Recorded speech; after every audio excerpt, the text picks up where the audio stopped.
Hi everyone, welcome to the Guru Academy and Guru STEM Foundation YouTube channel. My name is Debo Homoloi, and today we're taking a look into a very exciting, highly innovative and incredibly useful educational technology-based teaching and learning product called Nearpod. Did I mention just how simply amazing Nearpod is? I mean, it is totally out of this world. I've worked with countless EdTech teaching and learning products, and I'll be reviewing lot of them on this channel. So go ahead and hit that subscribe button and like this video so that other awesome teachers like yourself can also get to see this. Yes, there are countless just simply amazing EdTech products in the market today that help enhance teaching and learning in all contexts, in all learning environments, and in all learning situations, be it during contact learning, during distance learning, or during hybrid learning. And I must say, Nearpod easily makes it into my top 5 list of the very best educational technology-based teaching and learning products in 2022. Indicate whether you'd like me to do a video on my top 5 EdTech teaching and learning products in 2022 in the comment section below. Nearpod is a highly interactive, educational technology-based teaching and learning product meant to enhance learner engagement, enhance learner participation, and also improve overall learner academic performance. It incorporates the use of polls, quizzes, simulations, virtual reality tools, interactive videos, traditional videos, interactive text, static text, images, and a whole lot more into one simply amazing product. So to take you through all this, today's tutorial will be mainly divided into 6 sections. Number 1, how to sign into Nearpod. Number 2, Nearpod Lesson settings. Number 3, Nearpod Library. Number 4, how to create a Nearpod lesson. 4.1, how to edit a Nearpod lesson from the Nearpod Library. 4.2, how to create a new one from scratch. Number 5, how to launch a Nearpod lesson. And lastly, we'll look into an example of a Nearpod lesson that I created on Stoichiometry and the mode concept. Check out the link in the description below to get access to this amazing lesson and start using it for absolutely free with your learners today. So let's jump straight into it, how to sign into Nearpod. How to sign into Nearpod. To sign into Nearpod, simply go to nearpod.com, and on the top right corner of the web page you will find request a code, sign up for free, and the login button. Click on sign up for free, then choose your role as a teacher. You can choose to sign in with any of these options, either your Google account, your Office 365 account, your Clever account, or ClassLink account. I'm going to sign up with Google, and that's it. Congratulations on creating your Nearpod free account. The Nearpod free account gives you access to most of the features in Nearpod, and it's a great way to start. Now for your Nearpod lesson settings. Click on this icon on the top right corner of the web page. Then click on Lesson Settings. Under Lesson Settings, you will find Basic Student Settings, Accessibility Settings, Live Participation Settings, and the Student-Paced Settings. I suggest you leave most of these as default, except maybe turn on the Enable Immersive Reader on. This is an awesome text-to-speech tool that enables learners to click on a button and the text will be read out loud to them.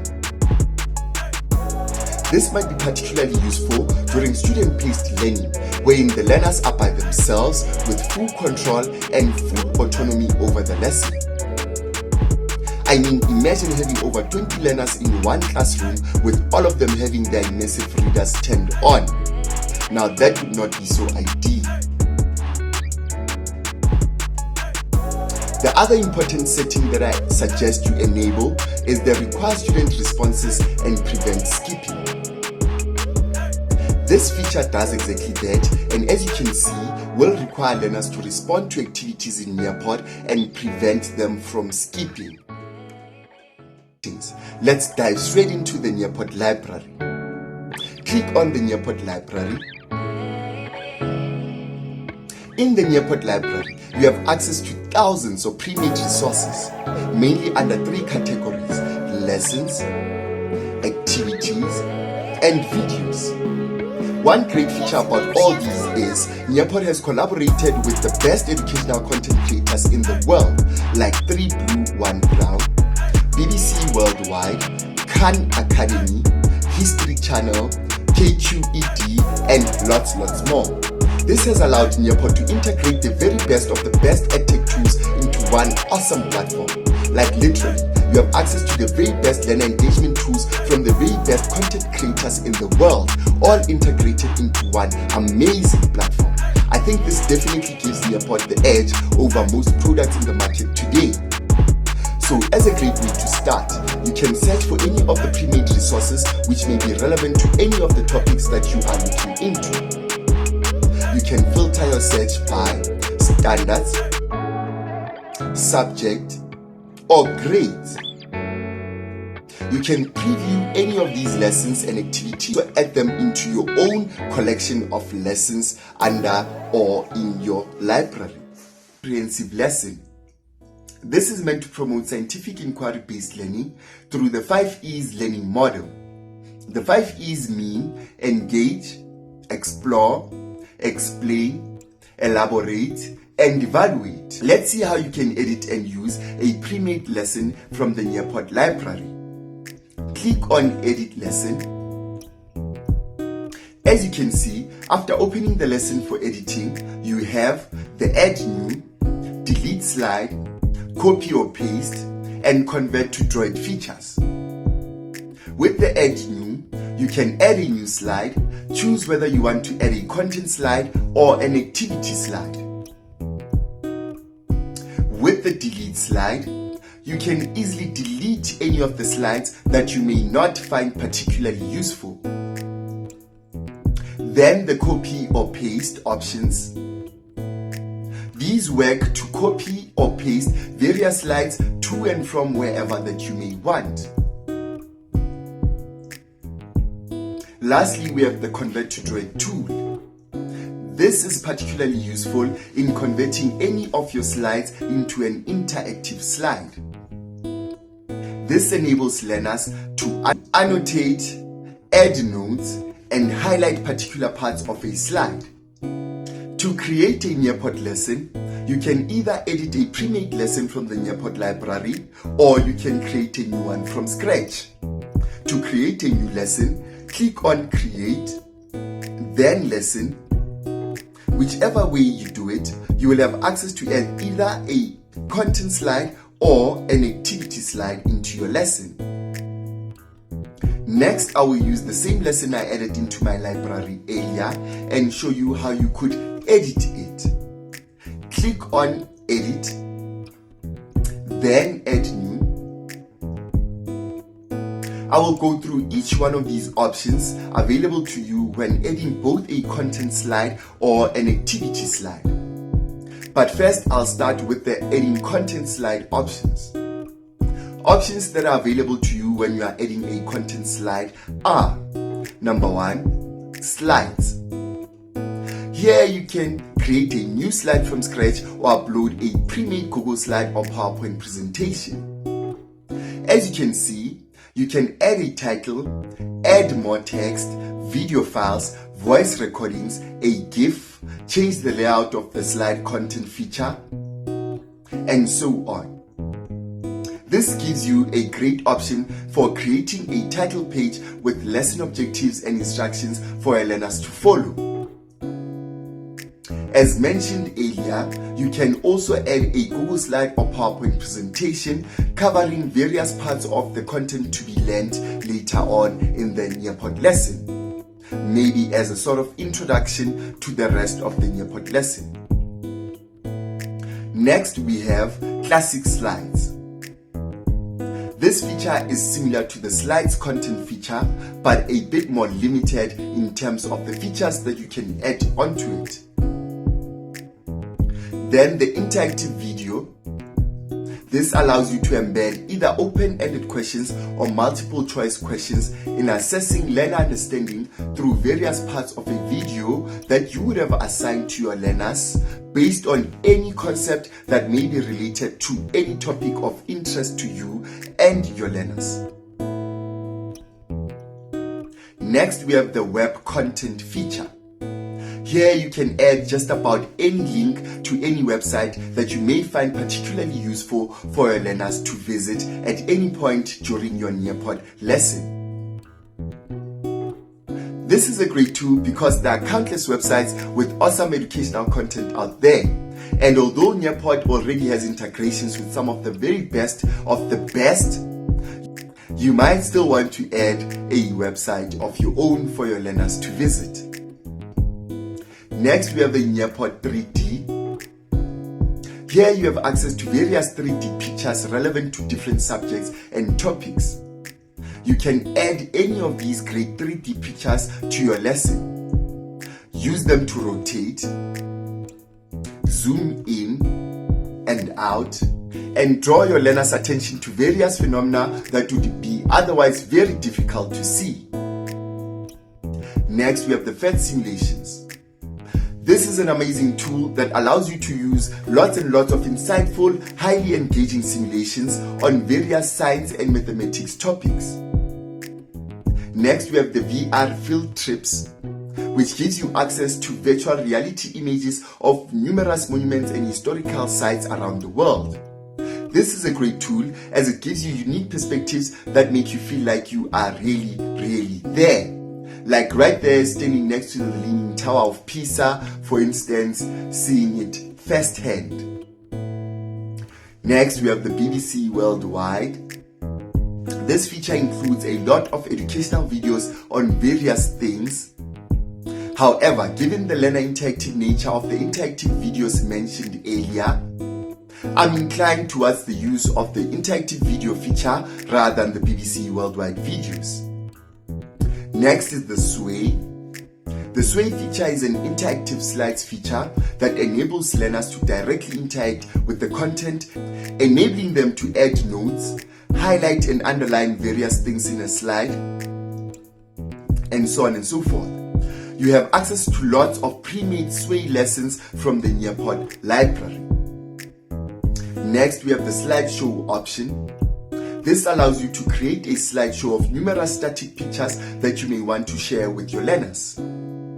Then the audio files option, which also similarly allows you to embed any audio files that you may want to share with your learners. And then lastly, we have the PDF viewer, which allows you to add any static PDF files that you may also want to share with your learners. Taking a look into the activities tab, we have number 1, the time to climb. This is a game activity that you can create and assign to your learners. In this game, you can add numerous multiple choice question items that your learners would have to answer as they look to compete with other learners in a quest to climb to the top of the class. There are also plenty of pre-made time to climb activities from the Nearpod Library. Next, we have the open-ended questions. This allows you to add open-ended questions. And this therefore becomes a great way of adding long questions that your learners would have to comprehensively answer in a long multiple steps format. You can also enable your learners to add a picture as part of their responses, or even use audio to answer your questions. Next, we have matching pairs. Here, your learners can click on matching pairs of various concepts that may be relevant to various parts of the lessons that you would have covered. And then we have a quiz. A quiz can be a multiple choice question item that you use to check learner understanding. And then we have Flipgrid. This allows you to enable learners to use videos in answering questions. For this, you would have to sign into your Flipgrid account before you can share any of your Flipgrid slides on Nearpod. Then we have the Draw It tool. This allows you to add images or PDF documents that your learners can draw directly on, add text, and highlight various parts of the slide. You can edit any of the pre-made drawing tools in the Nearpod library or create a new one from scratch. Also remember, as mentioned earlier, after opening any of the Nearpod lessons for editing, there is a Convert to Draw It option. This option would enable you to convert any image, any PDF, or any Google Slide document to a Draw It lesson. Then we have a Collaborate board option. Here you can add questions and create class discussions wherein all your learners can add their responses for all other learners to see. This builds collaboration amongst learners and helps foster learner support in a classroom environment. Then we have a poll.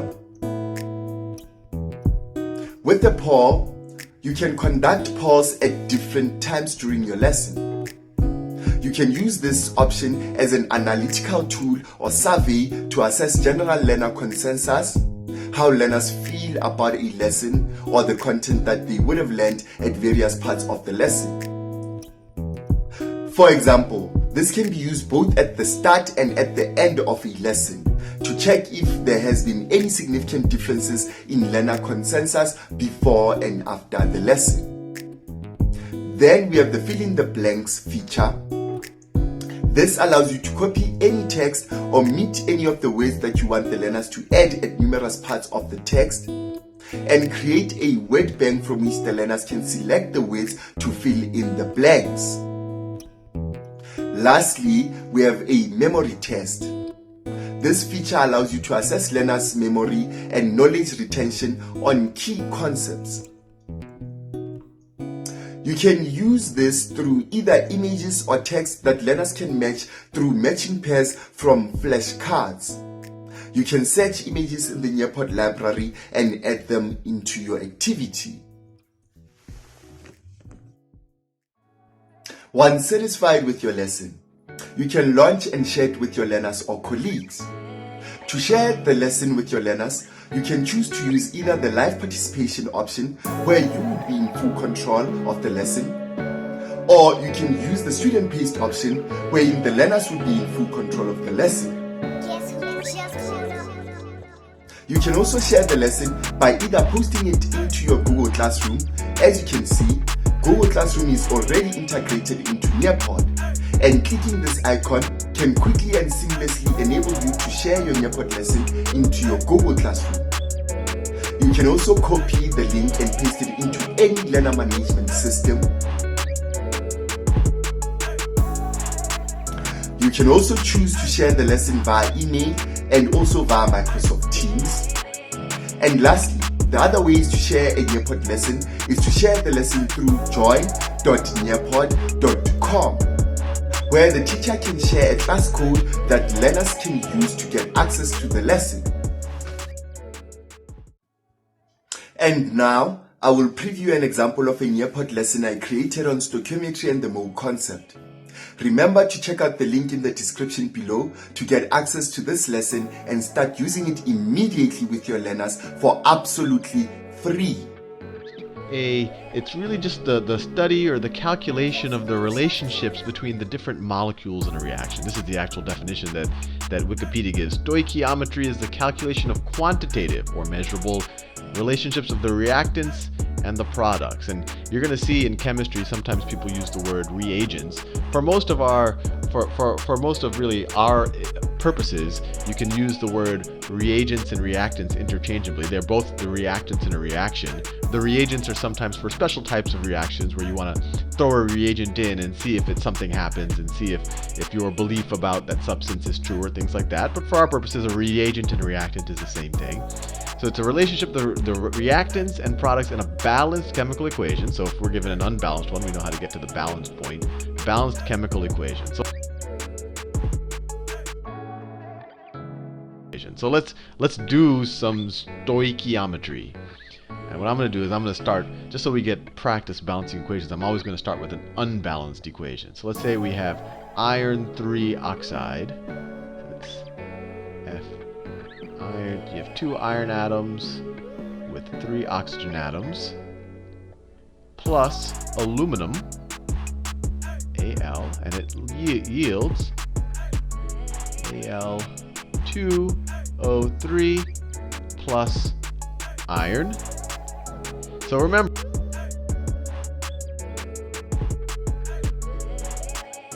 remember, when we're doing stoichiometry, first of all, we want to deal with balanced equations. 0.85, I don't know, I think it's units. So 1 mole, or 6.02 times 10 to the 23 molecules of iron oxide, those pop-ups, iron 3 oxide, is going to have a mass of 160 grams. So, what is that? 1.06 times 27 equals 28.62. So we need